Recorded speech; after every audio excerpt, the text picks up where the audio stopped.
మన ప్రభువును రక్షకుడైన యేసుక్రీస్తు నామమున చేరవచ్చిన మీ అందరికీ ప్రత్యేకమైన వందనాలు తెలియజేస్తున్నాను. లెంట్లో బసమ బుధవారం తర్వాత దినము. ఇవాల్టి నుంచి క్షమాపణ అనేటువంటి అంశము మీద మనము ముందుకు కొనసాగుతూ వెళ్తున్నాం. నేను ఇంట్రడక్షన్ మనం చెప్పుకున్నాం. ఈరోజు అంశము ఏశావు క్షమాపణ. ఎవరిదండి? ఏశావు క్షమాపణ. 33వ అధ్యాయము ఆది కాండములో మనం చూసినట్లయితే ఇక్కడ ఈ క్షమాపణ గురించి చాలా స్పష్టంగా చాలా చక్కగా రాయబడి ఉన్నది. మన జీవితాల్లో ఒకసారి తొంగి చూసుకుందాం. మన జీవితాల్లో తొంగి చూసుకున్నప్పుడు నేను క్షమించలేని వారు ఎవరైనా ఉన్నారా అని మనం ఎదురు చూసినప్పుడు, మన కుటుంబంలో క్షమించలేని పరిస్థితులు ఏమైనా వచ్చినాయా అని మనం ఎదురు చూసినప్పుడు, మన బంధువుల్లో మన మిత్రుల్లో క్షమించలేనటువంటి పరిస్థితులు ఎప్పుడైనా చవి చూసామా అని ఎదురు చూసినప్పుడు, మన సంఘాల్లో ఎప్పుడైనా క్షమించలేని పరిస్థితులు ఎదురు చూసామా అని చూసినప్పుడు రీలు కనపడుతుంది కదా, ఒక్కసారి వెనక్కి వెళ్ళి చూస్తే క్షమించగలిగామా, క్షమించలేకపోయామా? ఒకసారైనా జీవితంలో ఒకరితో అయినా ఒక సందర్భంలో అయినా ఇక ఈ మనిషితో నేను మాట్లాడినప్పటికీ అనేటువంటి పరిస్థితి ఏర్పడుతూ ఉంటుంది. మానవ సహజం. కానీ దానిని ఎప్పుడైతే మనం దాటి ముందుకు వెళ్ళగలమో, మనం రోజు నేర్చుకుని లేదా రోజు చేసేటువంటి ప్రార్థన, మా పాపములు క్షమించమని అడగాలంటే ముందు మేము ఇతరుల పాపములను క్షమించగలగాలి. సరే, మనందరికీ తెలిసినటువంటి కథే, మనందరికీ తెలిసినటువంటి వాక్యమే. ఈరోజు కొత్తగా దీనిలో దేవుడు మనతో ఏం మాట్లాడతాడో మనం నేర్చుకుందాం. ఆదికాండం 33వ అధ్యాయంలో మనం చూసినప్పుడు ఏశావు యాకోబులు మనకు అక్కడ కనపడతా ఉన్నారు. ఈ 33వ అధ్యాయానికి ముందు భాగంలో మనం గమనిస్తే యాకోబు ఆయన బయలుదేరి తన మావైన లాబాను ఇంటి దగ్గర నుంచి ఆయన సంపాదించుకున్న ఇద్దరు భార్యల్ని, ఆయన సంపాదించుకున్న దాసదాసీ జనాన్ని, లాబానును మోసం చేసి సంపాదించుకున్నటువంటి గొర్రెలను మేకలను అవన్నీ ఆయన తెచ్చుకుంటున్నాడు కదా. ఇవన్నీ ఆయన తెచ్చుకుంటూ ఆయన ఏం చేస్తున్నాడంటే, ఈ తీరం దాటే ముందు, తీరానికి ముందు ఆయన ఆగి ఒక తలగడ వేసుకుని చక్కగా పడుకుంటే అక్కడ ఆయనకు ఒక పోరాటం. ఈ పోరాటాన్ని ఏమన్నారు? పెనుయేలు. పెనుగులాడాడు. ఆయన దేవుళ్ళతోనూ మనుషులతోనూ పెనుగులాడిన వాడిగా అక్కడ కనపడతా ఉన్నాడు. ఆ పెనుగులాట అతని జీవితంలో ఏ మార్పును తీసుకువచ్చింది అని అంటే, అప్పటి వరకు యాకోబు మోసగాడు, అప్పటి వరకు యాకోబు చాలా చెడ్డవాడు, అతని పేరే మోసం, అతని బుద్ధే మోసం. ఆదికాండము 25వ అధ్యాయంలో మనకి ఈ మాట కనపడతా ఉంది. ఏమిటా మాట? 26వ వచనంలో, తరువాత అతని సహోదరుడు బయటికి వచ్చినప్పుడు అతని చెయ్యి ఏశావు మడిమెన పట్టుకొని ఉండెను గనుక అతనికి యాకోబు అని పేరు పెట్టబడెను.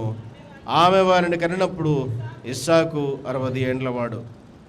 పుట్టడంతోనే అన్నని మడిమ పెట్టుకుని వెనక్కి లాగినోళ్ళగా కనపడుతున్నాడు. ద వెరీ ఇన్సెప్షన్, ఆయన జన్మ ప్రారంభమే స్ట్రగుల్. ఆయన పుట్టడమే యుద్ధము, ఆయన పుట్టడమే అన్నను మడింపట్టుకుని లాగినవాడుగా కనపడతా ఉన్నాడు. అతనికి యాకోబు అని పేరు పెట్టబడను. 27వ అధ్యాయము 36వ వచనం చూద్దాం. ఏశావు, ఈ సందర్భం మనకు బాగా తెలుసు. ఏంటి ఈ సందర్భం అని అంటే, యాకోబు ఆయన ఇంట్లో కూర్చుని ఆయన గుడారంలో ఉన్న పనులు చేసుకునేటువంటి వాడు, అంటే ఆయన కుదురుగా కూర్చుని చదువుకునేటువంటి వాడు, వేదాంతం నేర్చుకునేటువంటి వాడు. ఏశావు ఎట్లాంటి వాడు అని అంటే, ఆయన వేటాడుతూ సంపాదించుకునేటువంటి వాడు. తండ్రి పిలిచాడు జ్యేష్ఠునికి దీవెనలు ఇవ్వటానికి. జ్యేష్ఠునికి ఇవ్వాల్సిన దీవెనలు జ్యేష్ఠునికే ఇవ్వాలి, చిన్నవాడికి ఇవ్వాల్సిన దీవెనలు చిన్నవాడికే ఇవ్వాలి. ధర్మశాస్త్రము తర్వాత లిఖించబడినప్పుడు మనం నేర్చుకునేది అదే. ఇశ్రాయేలు కుటుంబంలో జ్యేష్ఠుడికి ఉన్నటువంటి స్థానము, జ్యేష్ఠుడికి ఉన్నటువంటి స్థితి చిన్న కొడుకుకి రాదు. దేవుడు ఎవరైతే జ్యేష్ఠునిగా ఎంచుకుని తీసుకొని వచ్చి పెట్టాడో అతనే జ్యేష్ఠుడు. మరి యాకోబు ఏశావు విషయాలలో మనకు వచ్చినటువంటి కష్టం ఏంటయ్యా అంటే, తల్లి ఏం చేసింది? ఇదిగో నీ తండ్రి ఇట్లా దీవిస్తానని మాట ఇచ్చాడు కాబట్టి నువ్వు వెళ్ళి త్వరగా వాటిని సిద్ధపరుచుకుంటే, నువ్వు వస్తే రోమాలు ధరించుకుని వస్తే, నీ తండ్రి ముందు, నీ తండ్రి చూపు లేనివాడు కాబట్టి, నీ తండ్రి చూసి గుర్తుపట్టలేనివాడు కాబట్టి నువ్వు దగ్గరికి వెళ్ళినప్పుడు ఈ రోమాలు నీకు ప్రొటెక్షన్గా ఉంటాయి. ఆయన ఏమన్నాడు? తడిమి చూస్తే ఏశావు, స్వరము చూస్తే ఆయన గుర్తుపట్టాడు, సగం పైగా గుర్తుపట్టాడు. కానీ ఏమన్నాడు ఈయన? నేను ఏశావునే, నేనే. మోసం, పేరులో మోసం, బ్రతుకులో మోసం, వేషంలో మోసం, జీవితంలో మోసం, మాటలో మోసం కదా. ఇంత మోసం చేసి తండ్రి దగ్గర దీవెనలు పొందుకున్నాడు. పొందుకున్న తర్వాత ఏశావు బాధ అంతా ఇంత కాదు. 36వ వచనంలో చూడండి. ఇప్పుడు చూడండి, ఏశావు, యాకోబు అని పేరు అతనికి సరిగ్గానే చెల్లినది. అతడు నన్ను ఈ 2 మారులు మోసపుచ్చెను, నా జ్యేష్ఠత్వము తీసుకొనను. ఇదిగో ఇప్పుడు వచ్చి నాకు రావాల్సిన దీవెనను తీసుకొని అని చెప్పి నా కొరకు మరి ఏ దీవెనయు మిగిల్చి ఉంచలేదా అని అడిగాడు. ఎంత బాధాకరమైన విషయం. అయ్యా పెద్దోడిని కదా, నాకు పొందుకోవలసిన దీవెనలు, నాకు రావాల్సిన దీవెనలు, నాకు చెందాల్సినటువంటి స్వాస్థ్యము, నాకు చెందాల్సినటువంటి భాగం మొత్తం తమ్ముడు తీసేసుకున్నాడు. మోసం చేసి తీసుకున్నాడు. వాడికి ఆ పేరు తగింది. ఎందుకనంటే వాడి పేరే మోసగాడు. ఇప్పుడు ఈ మోసగాడు చేసినటువంటి మోసాన్ని బట్టి ఇదిగో నా హృదయం ద్రవించిపోతుంది, నాకు చెందాల్సిన దీవెనలు ఏమీ లేదా. ఈ మాట విన్నప్పుడు మీకేమనిపిస్తుంది? ఈ మాట చదువుకున్నప్పుడు మీకేమనిపించింది? ఎప్పుడైనా ఏమన్నా అనిపించిందా? మా మదర్ ఎప్పుడు ఇదే మాట చెప్తూ ఉంటారు, ఏశావును చూస్తే హృదయం ద్రవించిపోద్ది అని. తండ్రి, నన్ను దీవించడానికి నీ దగ్గర ఏమీ లేదా?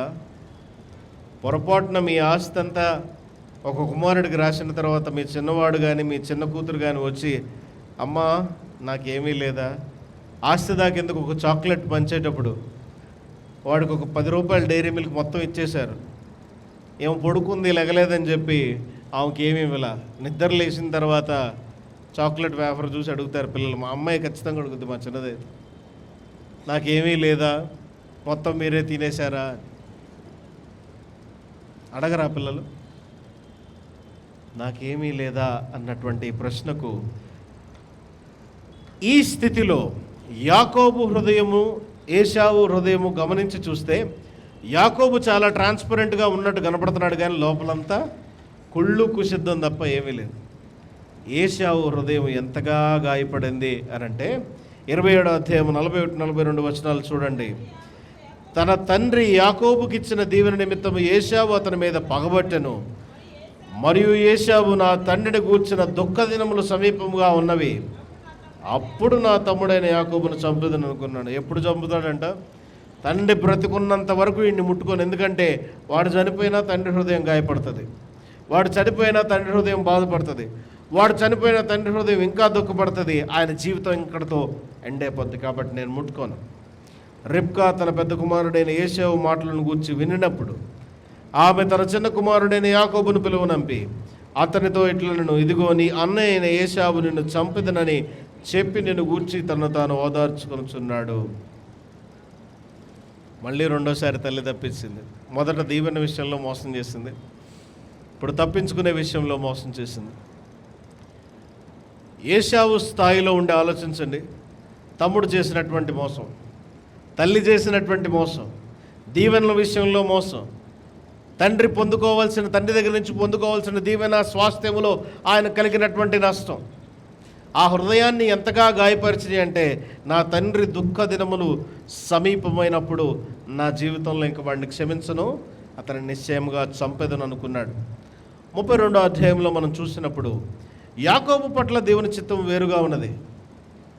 ఆ రాత్రి ఆయన దేవునితో పెనుగులాడిన తర్వాత అతని జీవితంలో ఒక ట్రాన్స్ఫర్మేషన్, ఒక రూపాంతర అనుభవము ఆయన దగ్గరికి వచ్చింది. అప్పుడు దాకా ఆయన ఎవరు? మోసగాడు. అప్పుడు దాకా ఆయన ఎవడు?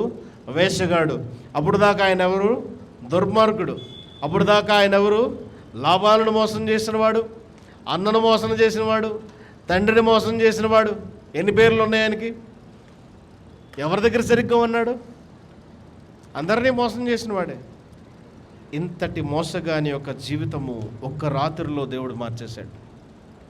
The encounter with God. దేవునితో మనం చేసేటువంటి సహవాసము, దేవునితో మనం చేసేటువంటి ప్రయాణము, దేవునితో మనకు ఎదురయ్యేటువంటి ఎన్కౌంటర్, ఎప్పుడైతే దేవుణ్ణి ఎదుర్కొంటామో, ఎప్పుడైతే దేవుణ్ణి ముఖాముఖిగా చూస్తామో, ఎప్పుడైతే దేవునితో ముఖాముఖిగా మాట్లాడతామో, అంటే అబ్రహాము మమ్రే దగ్గర సింధూరవనంలో ఆయన కూర్చున్నప్పుడు ఆయన వచ్చి మాట్లాడినట్టు కాదు. ప్రతిరోజు దేవుడు మనతో మాట్లాడతాడు వాక్యం ద్వారా.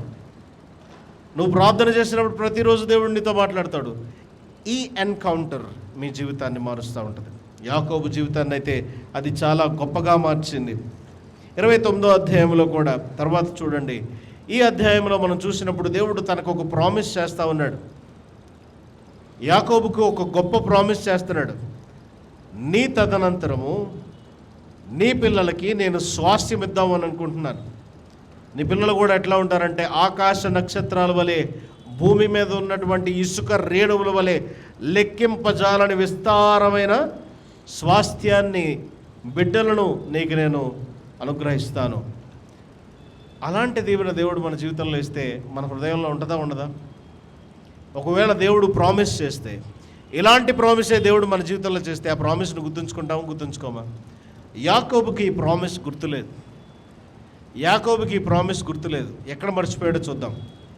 ఒకందుకు గుర్తుంది అని చెప్పొచ్చు, ఒకందుకు గుర్తులేదని చెప్పొచ్చు.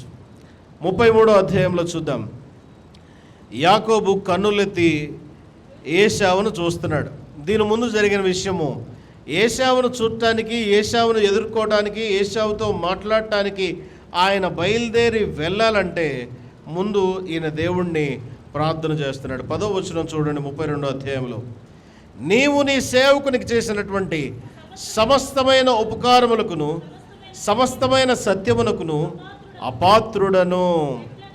ఎట్లనగా నా చేతి కర్రతో మాత్రమే ఈ యోర్దాను దాటి తిని, ఇప్పుడు నేను 2 గుంపులై తిని, నా సహోదరుడైన ఏశావు చేతిలో నుండి దయచేసి నన్ను తప్పించుము. అతడు వచ్చి పిల్లలతో తల్లిని నన్ను చంపునేమో అని. ఈ 32వ అధ్యాయంలో జరిగేటువంటి ఒక అమోఘమైన విషయం ఏంటంటే, యాకోబు దేవునితో మాట్లాడకముందు, యాకోబు దేవునితో పెనుగులాడకముందు, యాకోబు తన మామైన లాబాను ఇంటి నుంచి బయలుదేరి రాకముందు దేవుని ముందు ఆయన ఒక ఒప్పుకోలు చేస్తున్నాడు. ఏంటా ఒప్పుకోలు చూడండి. నేను నువ్వు ఇచ్చేటువంటి దీవెనకు, సమస్తమైన సత్యమునకు, ఉపకారములకు అపాత్రుడను. నన్ను ఎంతగా ఆశీర్వదించావే ఆకాశము కింద, ఎంత ఆశీర్వాదం. ఒట్టి కర్రతో బయలుదేరి వెళ్ళాను నేను. తండ్రి దగ్గర దీవెనలు పొందుకున్నాడు, బాగానే ఉంది. ఎక్కడాది ఆస్తి లేదు అక్కడ. అన్న చంపుతానన్నాడు కాబట్టి అన్నకు దూరంగా భయంతో, ప్రాణభయంతో బయలుదేరి వెళ్ళిపోయాడు. ఇక్కడ ఈ మనుషులో ఏం కనపడుతుంది? ఇప్పుడు పిరికితనం కనపడుతుంది. ఇక్కడ ఈ మనుషులో ఏం కనపడుతుంది? మోసం కనపడుతుంది. ఇక్కడ ఈ మనుషులో ఏం కనపడుతుంది? దుర్మార్గత కనపడుతుంది. బయలుదేరి వెళ్ళిపోయాడు. బయలుదేరి వెళ్ళిపోయి విస్తారమైన ఆస్తిని, భార్యలను, బిడ్డలను, దాసదాసీలను, సంపదను, పశు సంపదను అన్నిటినీ పొందుకున్న తర్వాత ఇప్పుడు దేవుడి దీవెని గుర్తుకొచ్చింది. కుక్క పిల్లల్ని పెట్టింది అనుకోండి, కుక్క పిల్లల్ని పెట్టింది అనుకోండి, దగ్గరికి వెళ్ళేస్తుందా? అప్పుడు దాకా బుజ్జి కన్నా అని పిలిస్తే తోకూపుకుని వచ్చేటువంటి కుక్క కూడా పిల్లల్ని పెట్టిన తర్వాత ఎవరు దాని ఓనర్ అని కూడా చూడదు. ఖచ్చితంగా కొంతకాలం ఆ బిడ్డల్ని ఎవరి దగ్గరకు కూడా రానియకుండా కాపాడుకుంటుంది. యాకోబుకు ఇప్పుడు బిడ్డలు ఉన్నారు. యాకోబుకి ఇప్పుడు సంతానం ఉంది. యాకోబుకి ఇప్పుడు భయం వేస్తుంది. ఎందుకనంటే దేవుడు లేచి వెళ్ళి ఒక నూతనమైన స్థానమును సంపాదించుకోమని ఆయన బయలుదేరమని చెప్పాడు. ఈ స్థానాన్ని సంపాదించుకోవాలి, ఈ కనాను ప్రాంతానికి వెళ్ళాలంటే ఈయన బయలుదేరి వెళ్ళేటువంటి మార్గంలో సహోదరుడు ఎదురవుతాడు. సహోదరుడు ఎదురైతే ఏమవుతుంది? ఈ పాటికే నా తండ్రి చచ్చిపోయి ఉంటాడు, చాలా కాలం అయిపోయిందిగా. నా తండ్రి చచ్చిపోతే నా పరిస్థితి ఏంటి? నన్ను చంపేస్తాననే మాట గుర్తుకొచ్చింది. నాకు మరణ భయం ఉంది. నేను ఒక్కడిని చనిపోతే బరలా నాతో పాటు తల్లిని, బిడ్డలను, నా ఆస్తిని కూడా చంపుతారు. ఇప్పుడు ఈయన అర్థం చేసుకునేది ఏమిటంటే, మన సొంత మాటల్లో మాట్లాడుకుందాం. నేనైతే ఎదవనండి, పర్లా నన్ను ఏం చేసిన, ఎందుకంటే అపాత్రుడను, అయోగ్యుడును, నేను దీనికి సరిపోని వాడిని. కానీ నా వల్ల నా బిడ్డలు, నా భార్య చనిపోవటం ఎంతవరకు న్యాయము అని మాట్లాడుతున్నాడు. కవర్డిస్ అంటే ఏమంటాం? ధైర్యం లేనివాడు, పిరికితనం ఉంది. ఈ పిరికితనం ఎప్పుడు దాకా కొనసాగిందనంటే పెనూయేలు ఆ పోరాటం జరిగేంత వరకు కొనసాగింది. ఎప్పుడైతే పోరాటం జరిగిందో 33వ అధ్యాయంలోకి ఇప్పుడు వద్దాం. ఈ 33వ అధ్యాయంలోనికి వచ్చేటప్పటికల్లా ఏం జరుగుతుందనంటే, నేను లేచిన అన్న దగ్గరికి పొద్దునే లేచి బయలుదేరతాను. బయలుదేరేటప్పుడు ఇక్కడ కూడా కుయుక్తుంది. ఇంకా మనిషి మారాడని అనుకుంటాం, మారాడా? మారలా. ముందు దాసీల పిల్లలు, తర్వాత లేయా పిల్లలు, తర్వాత రాహేలు, ఆఖరిలో యోసేపు. ఏంటిది? స్ట్రాటజీ. అలెగ్జాండర్ యుద్ధాలు చేసేటప్పుడు స్ట్రాటజికల్గా వెళ్ళేవాడంట. ఏ యుద్ధమైనా సరే ఎట్లాగా అటాక్ చేస్తారంటే వల్నరబిలిటీ అంటారు. వల్నరబిలిటీ అంటే ఎక్కడ మనము ముందు దూరగలం, వీక్ స్పాట్స్ అంటారు. ఏ యుద్ధంలోనే అదే స్ట్రాటజీ ఉంటుంది. ఈరోజు కూడా ఎక్కడ వీక్గా ఉన్నారు, ఎక్కడ రక్షణ లేదు, ఎక్కడ బలహీనము, దానిని ముందు దెబ్బతీయాలని బయలుదేరుతున్నాడు. 32వ అధ్యాయంలో చూస్తే ఈయన ముందుగానే ఒక పని చేశాడు. ఆ పని ఏంటో చూద్దాం. మళ్ళీ 32వ అధ్యాయంలోకి వచ్చి, 2 వేగులు వారిని పిలిచి, యాకోబు ఎదోము దేశమును అనగా షేయరు దేశమును ఉన్నటువంటి తన సహోదరుడైన ఏశావు నద్దకు దూతలను తన ముందుగా పంపి, మీరు నా ప్రభువైన ఏశావుతో ఇంతవరకు నేను లాబాను నద్ద నివసించి ఉంటని. చూడండి, ప్రతి మాట మీరు గమనించాలి. ఇక్కడ ఎవరితో చెప్పాలి? ఏశావుతో చెప్పమన్నట్లా. ప్రభువైన ఏశావు అన్నాడు. ప్రభు అంటే అర్థం ఏంటి? టెల్ మై లార్డ్ ఏశావు అంటే ఆయన్ని రాజుగా, రాకుమారుడిగా, యువరాజుగా చూస్తున్నాడు. ఆయనకి ఏం చెప్పాలంటే, ఇప్పుడు దాకా నేను లాబాను దగ్గర ఉన్నాను, నాకు పశువులు, గాడిదలు, మందలు, దాసదాసీ జనము కలరు. నీ కటాక్షము నా యందు కలుగునట్లుగా నా ప్రభువు నాకు ఇది తెలియజేయ నంపితనని సేవకుడైన యాకోబు అనేనని చెప్పుడని వారికి ఆజ్ఞాపించను. కడుపు నిండా కోపముండి చంపుదాం అనుకున్న వాడికి నా దగ్గర ఆస్తి ఉంది, నా దగ్గర బలం ఉంది అని చెప్పడంలో అర్థం ఏంటి? దీని అర్థం ఏంటంటే, అన్నా, నీ దగ్గర ఇప్పటికే నేను చాలా మోసం చేసి తీసుకున్నాను, నీ దగ్గర ఇప్పటికే నేను ద్రోహం చేసి నిన్ను చాలా నష్టపరిచాను. పశ్చాత్తాపం ఇది అర్థం చేసుకుంటే. అందుకే దేవుడు యాకోబును దీవించాడు. పశ్చాత్తాపం ఇది. ఇక మీదట నీ దగ్గర నేను లాక్కోవడానికి ఏమీ లేదు, నేను లాక్కోవడానికి రావట్లా, నేను కేవలం సంధితో నీ దగ్గరికి వస్తున్నా, నేను కేవలం క్షమాపణ కోరటానికి నీ దగ్గరికి వస్తున్నాను. దాని అర్థం అది. నేను నీ దగ్గర ఏమీ పొందుకోవడానికి రావట్లా. I don't want anything from you. Already నా దగ్గర ఇవన్నీ ఉన్నాయి. దీనిలో రెండో కుయుక్తి కూడా ఉంది. ఒకటేమో క్షమాపణ అడిగేటువంటి మనసు, రెండేమో నీ దగ్గర నేనేం తీసుకోవడానికి రావట్లేదురా బాబు, నన్ను మాత్రం ఏం చేయొద్దు అని చెప్పటానికి, నన్ను ఇంకా నువ్వు గాయపరచటానికి ఇదిగో నా దగ్గర ఇవన్నీ ఉన్నాయి, నీ దగ్గర ఆస్తి తీసుకోవడానికి నేను రావట్లేదు అని చెప్పి ఆ దూతలు యాకోబు నద్దకు తిరిగి వచ్చి, మేము నీ సహోదరుడైన ఏశావు నద్దకు వెళితిమి, అతడు 400 మందితో నిన్ను ఎదుర్కొని వచ్చుచున్నాడని చెప్పగా యాకోబు మిక్కిలి భయపడి తొందరపడి ఏం చేశాడు? పెనూయేలుతో పోరాడక ముందు ఆయన జీవితంలో ఏముంది? భయం ఉంది, తొందరపాటు ఉంది. మన జీవితంలో కూడా దేవుడు మనల్ని ముట్టుకునేంత వరకు, దేవుడు మనల్ని ధైర్యపరిచేంత వరకు, దేవుడు మన జీవితంలో కార్యాలు చేసేంత వరకు తెలియకుండా మనలో కూడా భయం ఒకటి ఉంటుంది, తొందరపాటు ఉంటుంది. ఈ భయము తొందరపాటు వల్ల ఆయన ఏం చేశాడంటే, ఒక గుంపు మీదకి వచ్చి ఆయన చంపుతాడని అని చెప్పి 2 గుంపులుగా వారిని బయలుదేరదీసి, ఇదిగో ఇందాక మనం చెప్పుకున్నట్లు దాసదాసీలను ముందు, వాళ్ళ పిల్లల్ని తర్వాత లేయా పిల్లల తర్వాత రాహేలు పిల్లలైన యోసేపు తర్వాత అక్కడ ఆయన నుంచున్నాడు. నుంచుని బయలుదేరి ఆయన దగ్గరికి వెళ్ళి ఈయన ఏం చేస్తున్నాడంటే, అంత దూరం నుంచే 7 మార్లు సాష్టాంగపడుతున్నాడు. చూడండి, మొదటి వచనం నుంచి చదువుదాం ఇప్పుడు. యాకోబు కన్నులెత్తి చూచినప్పుడు ఏశావును అతనితో 400 మంది మనుషులను వచ్చుండిరి.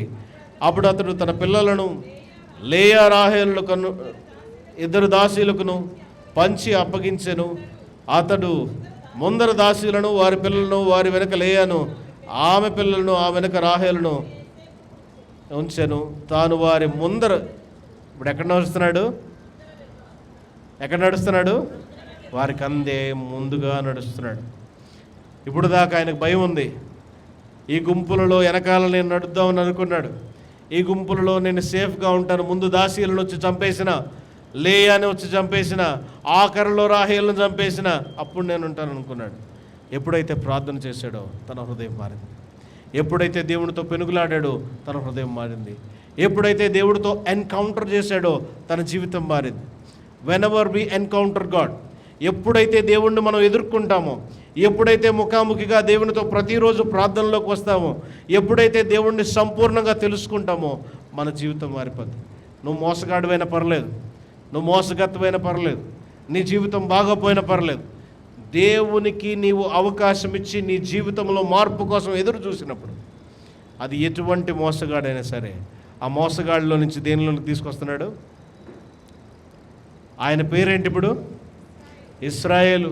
ఒక దేశం పేరు, ఒక జనాంగం పేరు, విస్తారముగా ఆశీర్వదించబడిన ఒక ప్రజ పేరు, దేవుని యొక్క జ్యేష్ఠ కుమారుని పేరు, దేవుడు బహుగా ప్రేమించినటువంటి సంతానం పేరుగా తన పేరును మార్చుకోవటానికి ఆయన చేసింది ఏంటో తెలుసా?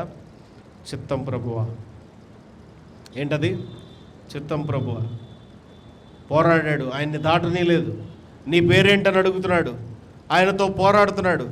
పోరాడి పోరాడి పోరాడి ఎప్పటిదాకా పోరాడాడు? నీవు నన్ను దీవిస్తే కానీ నేను నిన్ను విడిచిపెట్టను. ఆ ఒక్క పోరాటం అతని జీవితాన్ని మార్చేసింది. ఎంతలాగా అతని జీవితాన్ని మార్చేసింది అంటే, ఎవరి దగ్గర నుంచి అయితే పారిపోదాం అనుకున్నాడో ఆ అన్న దగ్గరికి వెళ్ళాడు. ఎవరి దగ్గర నుంచి అయితే దూరంగా వెళ్ళిపోదాం అనుకున్నాడో ఆ అన్న దగ్గరికి వెళ్ళాడు. ఆ అన్న దగ్గరికి వెళ్ళి ఆయన పోరాడుతూ ఉన్నాడు, ఆయన దగ్గర నుంచుంటూ ఉన్నాడు. యాకోబు హృదయంలో ఉన్నటువంటి ఆలోచనని ఏమంటారంటే రీకన్సిలియేషన్ అని అంటారు. ఈ రీకన్సిలియేషన్కి తెలుగు పదాలు 4 ఉన్నాయి. సమాధానము చేయటం, సఖ్యపరుచుకోవటం, శాంతపరుచుకోవటం, సమన్వయపరుచుకోవటం. వీటన్నిటి మిశ్రమార్థాలు ఒకటే. ఏమిటి అని అంటే, మనం ఎవరితో అయితే గొడవ పడ్డామో, మనం ఎవరితో అయితే తగులాడామో, ఎవరి దగ్గరికి వెళ్ళి మన జీవితాన్ని ముందు పెట్టుకుని అవతల వాళ్ళని చెడ్డవాళ్ళుగా చిత్రీకరించి మనం తగులాడామో, వాళ్ళ దగ్గరికి వెళ్ళి I come in peace with you, సమాధానంతో నీ ముందుకు వస్తున్నాను, శాంతితో నీ ముందుకు వస్తున్నానని వారి ముందు నుంచోటానికి కావాల్సినది ధైర్యము. ఈ ధైర్యం ఎవరిచ్చారు? ఇప్పుడు దేవుడు యాకోబుకు ఈ ధైర్యాన్ని ఇచ్చాడు. తర్వాత చూద్దాం. ఆయన 7 మార్లు ఆయన అన్న ముందు వంగి నమస్కరించి సాగిలపడుతూ వస్తున్నాడు.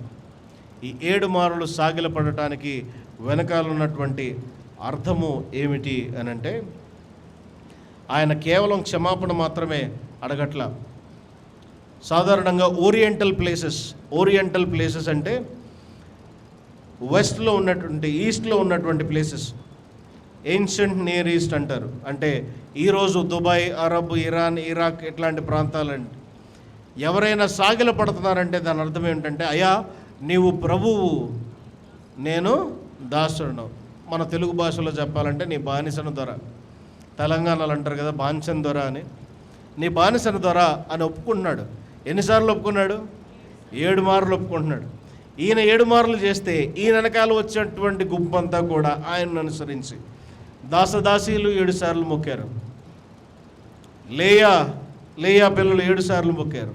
రాహేలు పిల్లలు కూడా 7 సార్లు మొక్కుతూ అక్కడికి వచ్చారు.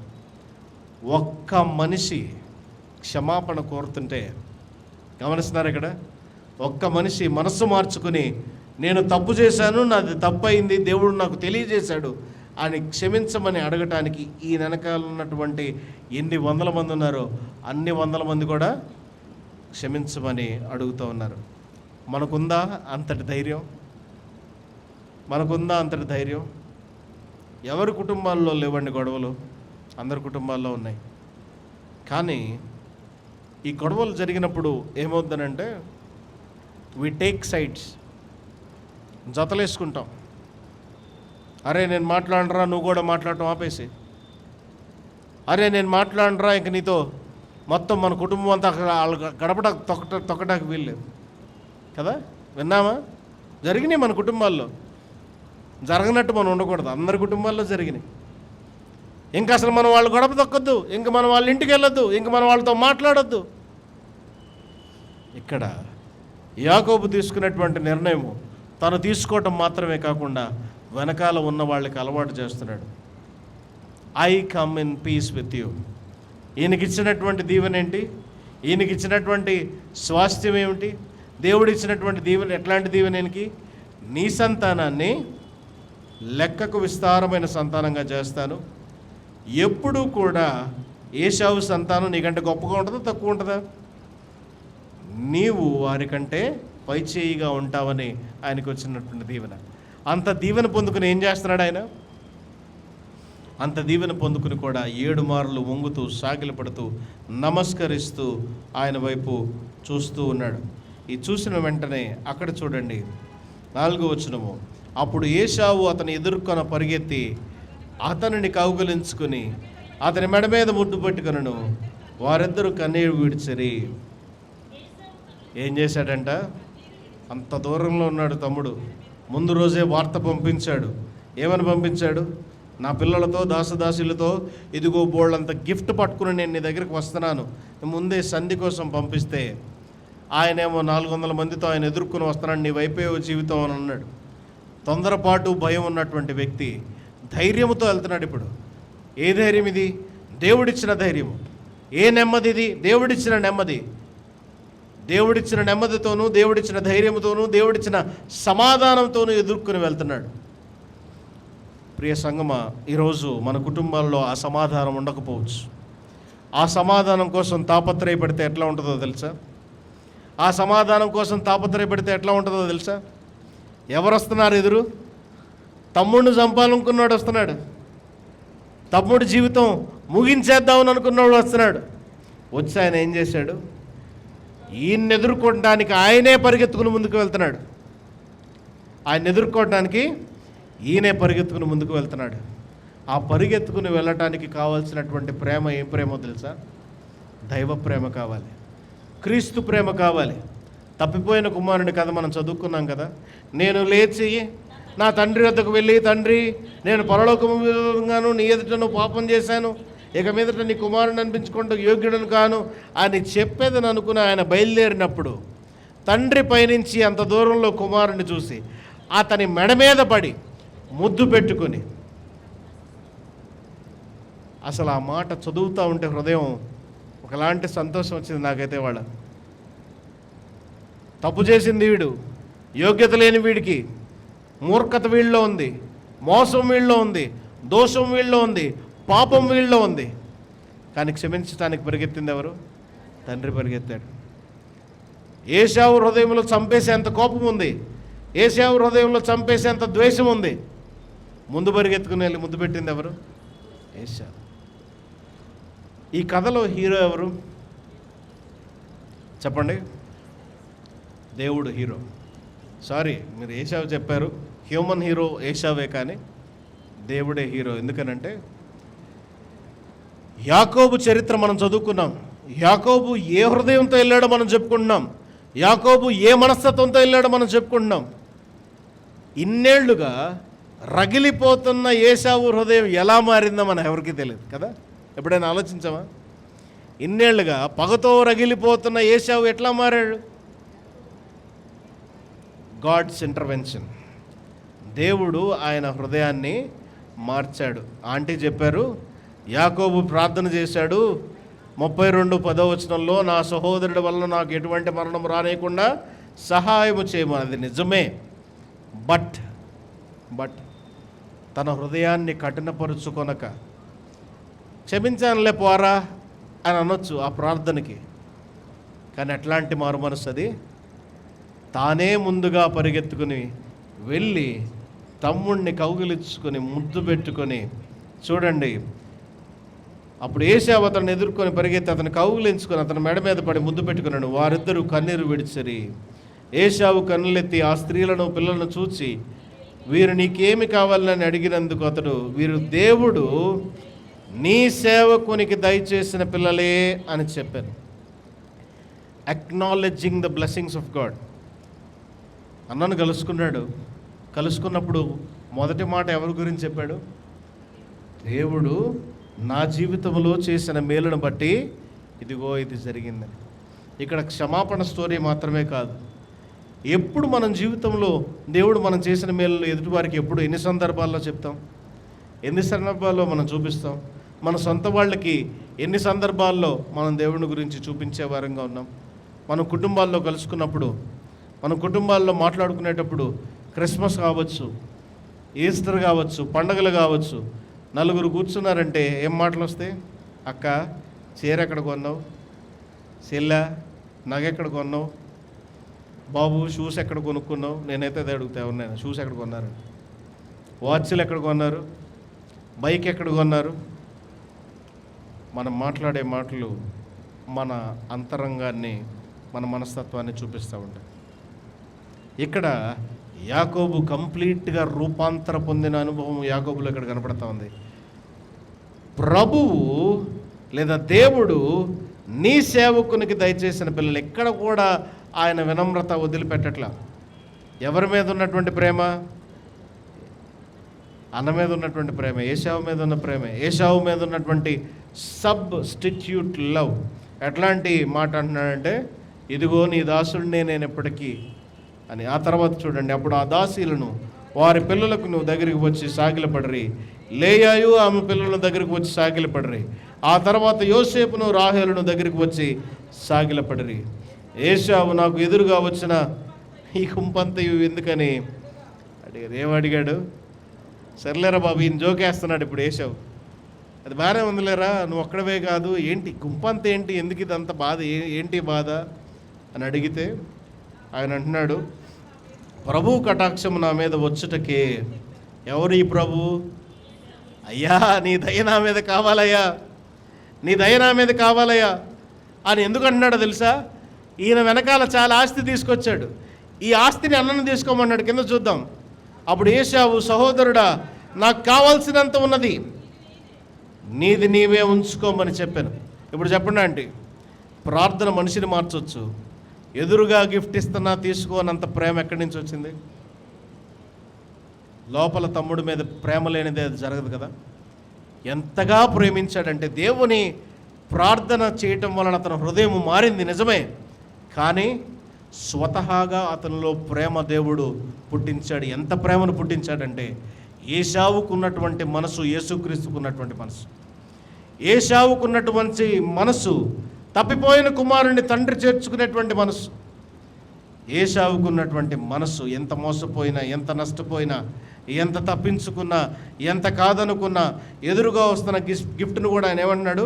నాకు కావాల్సినంత దేవుడు నాకు ఇచ్చాడే, చాలు, నాకు ఇంకేం వద్దు, నాకు నువ్వు వచ్చావు అదే చాలు, నీది నువ్వే ఉంచుకో. ఇప్పుడు మళ్ళా 10వ వచనంలో, అప్పుడు యాకోబు, అట్లు కాదు, నీ కటాక్షము నా మీద ఉన్న చిత్తగించము అంటే దీని అర్థం ఏంటి? అయ్యా లేదయ్యా, నేనేదో సంతోషంగా ఇస్తున్నాను తీసుకో, అది కాదు. ఇక్కడ వెనకాల ఒక లోపల ఒక కథ ఉంది. ఆ కాలంలో ఎప్పుడైనా ఎవరైనా రాజుల దగ్గరికి వెళ్ళినప్పుడు, సమాధానంగా మనం ఏదైనా గిఫ్ట్ తీసుకెళ్ళినప్పుడు, వాళ్ళు గనక పట్టించుకోలేదు, వాళ్ళు గనక తీసుకోలేదు అని అంటే తర్వాత మనకు మూడిందని అర్థం. ఇప్పుడు ఈయన భయం ఏంటి? నువ్వు గనక సమాధానంగా ఇది తీసుకోకపోతే మన మధ్యలో సమాధానం లేదని గుర్తు, మన మధ్యలో సంధి లేదని గుర్తు, నాకు నా బిడ్డలకి ఇంకా బాధ ఉంది లేదా కష్టం ఉంది అని ఆయన భావించి తీసుకోమని అంటే అప్పుడు ఆయన తీసుకుంటున్నాడు. మంచోళ్ళు ఎవరు వీళ్ళిద్దరిలో? ఇద్దరూ మంచోళ్లే, కానీ ఏశావు ఒక రెట్టు ఎక్కువ మంచివాడు. ఇక్కడ మనం అర్థం చేసుకోవడానికి ప్రయత్నం చేస్తే, ఏశావులో పగ ఉంది, ఏశావులో చంపేంత ద్వేషం ఉంది, ఏశావులో చంపేంత కోపం ఉంది. చిన్నప్పటి నుంచి కష్టాలే ఆయనకి. తల్లి గర్భంలో వచ్చేటప్పుడు మడిం పట్టుకున్నాడు, బయటకు వచ్చేటప్పుడు దీవెనలు పట్టుకున్నాడు, అన్నీ పట్టుకుపోయాడు. రోజు రోజు రగిలిపోతున్నాడు ద్వేషంతో, ఎప్పుడు చంపుదామా అని. ఆ చంపే కోపాన్ని ప్రేమగా దేవుడు మలిచాడు. ఈరోజు చెప్పండి, మన కుటుంబాల్లో ఉన్న ద్వేషాలని దేవుడు ప్రేమగా మార్చలేడా? మన ఇబ్బందుల్లో ఉన్నటువంటి ద్వేషాలని, మన సంఘాల్లో ఉన్న ద్వేషాలని దేవుడు మార్చలేడా? దేవుని వైపు మనం చూసేటువంటి మనస్తత్వం మనకు రావాలి. యాకోబుది గొప్పతనమే, ఏశావుది గొప్పతనమే, ఎక్కడ తగ్గించడానికి లేదు. ఎందుకనంటే యాకోబు పెనుగులాడటానికి కావాల్సినటువంటి పోరాట పటిమ ఆయన దగ్గర ఉన్నది. మనలో ఎంతమందికి ఉంది ఎడతెగని ప్రార్థన చేసే పోరాట పటిమ, ఎడతెగకుండా వాక్యం చదివేటువంటి పోరాట పటిమ, ఇతరుల కొరకు ప్రార్థన చేసేటువంటి పటిమ మన దగ్గర ఎంతమందికి ఉన్నది? అంత మాత్రమే కాదు, దీవెనలు పొందుకున్నాడు, స్వాస్థ్యము పొందుకున్నాడు, అన్నీ పొందుకున్నా కూడా ఏశావు దగ్గరికి వెళ్ళి ఏమన్నాడు? నీ దాసుడును, నీ సేవకుడును, నువ్వు నాకు ప్రభువు అనగలిగేంత మాట మన దగ్గర ఉంటుందా? అన్నంటమేంటి, ఆడెంతటోడు ఆయన ప్రభు అంటాకి కదా. అలాగే చంపుదామనుకున్నాను రా, కానీ అని అనలా. వీళ్ళిద్దరిలో ఉన్నటువంటి ఈ ప్రేమను ఐక్యతను కలిగించినది దేవుడే. ఎందుకనంటే లూకా సువార్త 15వ అధ్యాయంలో తప్పిపోయిన కుమారుని ఉదంతం మనం చదివినప్పుడు దేవుడు పాపి వైపుకి పరిగెడుతూ ఉన్నాడు. రోమీయులకు రాసిన పత్రిక 5వ అధ్యాయం 10వ వచనంలో చూస్తే దేవుడు పాపులను ఆయన హత్తుకుంటూ ఉన్నాడు. అలాగే కొరింథీయులకు రాసిన 2వ పత్రిక 5వ అధ్యాయం 18-19 వచనంలో క్రీస్తు తానే పాపులకు దేవునికి మధ్యలో మధ్యవర్తిగా ఉన్నాడు. ఇది క్రీస్తు ప్రేమ కాదా? ఏశావు చూపించినది ఇది క్రీస్తు ప్రేమ కాదా? దీనిలో నుంచి మనం నేర్చుకునేటువంటి అంశాలు 6 విషయాలు మీతో చెప్పి నేను ముగించుకుంటాను. మొదటిది, ఎవరినైనా క్షమించాలంటే ఫస్ట్ ఫేస్ యువర్ ఫియర్స్. మీకున్న కష్టాలని మీరు ముందు ఎదుర్కోండి. అమ్మో వాడితో మాట్లాడితే ఏమవుద్దో, ఏశావు దగ్గరికి వెళ్తే నా పరిస్థితి ఏమవుద్దో, చంపేడు నన్ను అని అనుకున్నాడు. కానీ వెళ్ళటానికి ఆయనకి ధైర్యం కావాల్సి వచ్చింది. ఆ ధైర్యం ఎప్పుడొచ్చింది? రాత్రంతా పెనుగులాడితే కానీ ఆయనకి రాలేదు. మన జీవితంలో ఎంత సమయం మనకి మిగిలిందో మనకు తెలియదు. సమాధానం లేకుండా చనిపోతే, క్షమాపణ లేకుండా చనిపోతే ఆ క్షమాపణ నీకు దొరుకుద్దా? మరి నీ విస్తారమైన పాపములు క్షమించబడాలంటే, నీ జీవితంలో చిన్న తప్పు చేసిన వాడిని నువ్వు క్షమించలేకపోతే దేవుడు నిన్నెట్లా క్షమిస్తాడు? రెండవది, క్షమాపణకు మనం ముందు దేవుని దగ్గరికి రావాలి. Seek God first. ముందు దేవుణ్ణి ఎదుర్కో. నీ శత్రువుని ఎదుర్కొనే ముందు దేవుణ్ణి ఎదుర్కో. ఎందుకంటే దేవుణ్ణి ఎదుర్కొన్నప్పుడే యాకోబుకి ఒక సమాధానం వచ్చింది కదా. దేవుణ్ణి ముందే ఆయన ఎదుర్కొన్నాడు. ఏశావుని ఎదుర్కొనే ముందే యాకోబు దేవుణ్ణి ఎదుర్కొన్నాడు. Let us seek God first. అంత మాత్రమే కాదు, ఆయన నెమ్మదితోనూ సమాధానంతోనూ ఏమనంటున్నాడు? నీ బానిసను అన్నయ్య, నేను నీ సేవకుడును, నీవు నాకు ప్రభువు. మన శత్రువుల దగ్గరికి మనం వెళ్ళేటప్పుడు, నిజమైనయ్యా నీకంటే నేను తక్కువ అని అనుకోవటంలో ఎప్పుడు కూడా మనం తక్కువ, ఎప్పుడు కూడా మన స్థాయి తగ్గించుకోవడంలో, ఎప్పుడు కూడా మన స్థితి తగ్గించుకోవడంలో, మన జీవితంలో 4 అడుగులు వెనక్కి వెళ్ళం. దేవుడు మనల్ని ఎప్పుడు హెచ్చించాలో అంతకంటే గొప్పగానే హెచ్చిస్తారు. తర్వాత చరిత్రలో ఎవరు దీవించబడ్డారు? ఈరోజు దాకా యాకోబు దీవించబడుతున్నాడు. ఈరోజు దాకా తగ్గినందుకు ఇశ్రాయేలే దీవించబడుతున్నాడు. కాబట్టి క్షమాపణ మన జీవితంలో చాలా అవసరం. క్షమాపణ ఇక్కడ యాకోబు జీవితాన్ని మార్చింది, ఏశావు జీవితాన్ని కూడా మార్చివేసింది. ఎప్పుడైనా క్షమాపణ వస్తే ఆ క్షమాపణ ఇరు వర్గాల వారిని సమాధానపరుస్తుంది. అది దేవుని దగ్గర నుంచి వచ్చే క్షమాపణ అయితే సైతాన్ ఏం చేస్తుంది? నీకేంట్రా తక్కువ, నువ్వు తగ్గబాకు ఉంటారు వెనకాల చెప్పేవాళ్ళు చాలామంది. ఎప్పుడైనా గుర్తుంచుకోండి, పోరాటం అనేది చెడ్డవాడి దగ్గర నుంచే వస్తుంది, సైతాను నుంచే వస్తుంది. సమాధానం ఎవరి దగ్గర నుంచి వస్తుంది? కేవలం దేవుని దగ్గర నుంచే వస్తుంది. దైవీకమైన వారు సమాధానం కోసం పోరాడతారు. దేవుని వాక్యం మనకు చెప్తా ఉంది, సమాధానమును వెదకి వెంటాడము. సమాధానాన్ని వెతికి వెంటాడేవారుగా మనం ఉండాలి. చివరి మాట, నీవు ఇప్పుడు దాకా నీ జీవితంలో ఇంకా నేను వాళ్ళతో కలవలేను, ఇంకా జీవితంలో ఇది అవ్వదు, నా చితి మీదకి వెళ్తే కానీ నేను ఆడితో సంధి దొరకదు అని అనుకుంటున్నవన్నీ కూడా ఈరోజే ఇప్పుడే బద్దలవ్వటానికి నీ ప్రార్థన ప్రారంభమవ్వాలి. ఇప్పుడే నీ అసమాధానకరమైనటువంటి పరిస్థితులన్నీ దేవుడు తీసివేయాలని నువ్వు కోరుకోవాలి. అందుకనే మనం ప్రార్థన చేద్దాం. దేవుడికి అసాధ్యమైనది ఏమీ లేదు. ఈరోజు మన జీవితంలో అసమాధానముతో, కోపముతో, మరణం చేయాలని లేదా అవతల వాడిని చంపేయాలనేటువంటి ద్వేషముతో ఎంతమందిని అయితే మనం దూరం పెట్టాము వారందరినీ జ్ఞాపకం చేసుకుందాం. ఈ క్షమాపణ మన జీవితంలో లేకపోతే రేపొద్దున మనల్ని దేవుడు క్షమించడు. ఈ క్షమాపణ మన జీవితంలో లేకపోతే రేపొద్దున మన ముఖం కూడా దేవుడు చూడ్డు.